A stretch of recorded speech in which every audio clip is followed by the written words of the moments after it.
Hi guys! Welcome back to my channel. Ang gagawin ko today ay ilipat ko itong aking mga astrophytum kasi malaki na sila. Ayan. Ayan. Mas malaki itong isa. Apat itong nasa lupa. Tatlo yung nakagraph. Ayan. Grafted na astrophytum. So, ilipat ko sila kasi malaki na sila.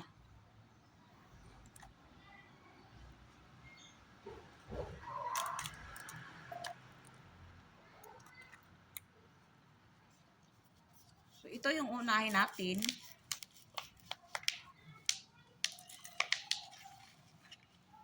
Dati kasi, pinapatong ko lang sa malaki-laki konti na pot. Ayan. Lumabas na yung roots niya. So, ito yung pinakaunan niyang pot. Bulok na kasi plastic lang to na manipis na plastic. Ayan.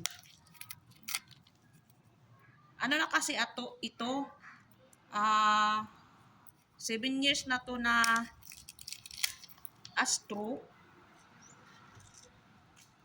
So, ayan, bulok na tuloy yung mga pot. Wow, super healthy ang ating astrophytum. Ayan. Ayan guys, healthy yung kanyang mga roots. Ayan. So, ang soil mix ko ay garden soil at saka rice hull.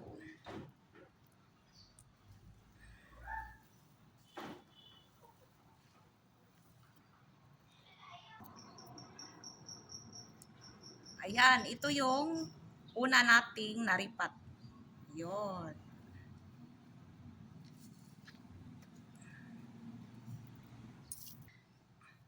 Ito yung pangalawa natin, guys.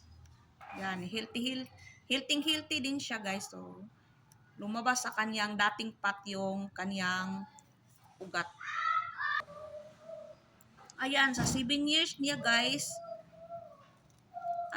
matigas na yung niya, soil mix niya. Perlite kasi yung soil mix nito at saka pamis. Ayan, perlite at saka pamis at naging na siya. Sobrang tigas na niya. Kaya pala hindi siya mabilis lumaki. Hindi gaya sa kanyang kasama na malaki na. Siya yung pinakamaliit. So ayan guys, tinanggal ko yung mga niya, dati na soil mix.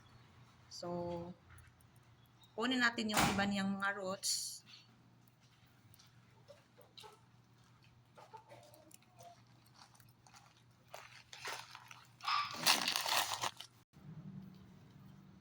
Ito yung pangatlo.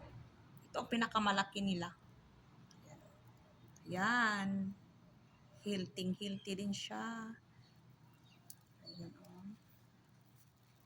Hindi masyadong matigas yung kanyang soil mix. Kaya nga siya malaki. Siya ang pinakamalaki sa kanila. Yan, super healthy.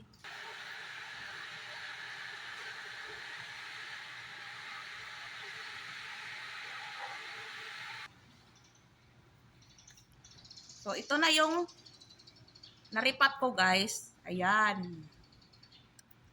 Sila lang muna yung niripat ko kasi gabi na. Madilim na kasi dito, guys. Ayan. Ito lang yung apat ang aking niripat. Ayan.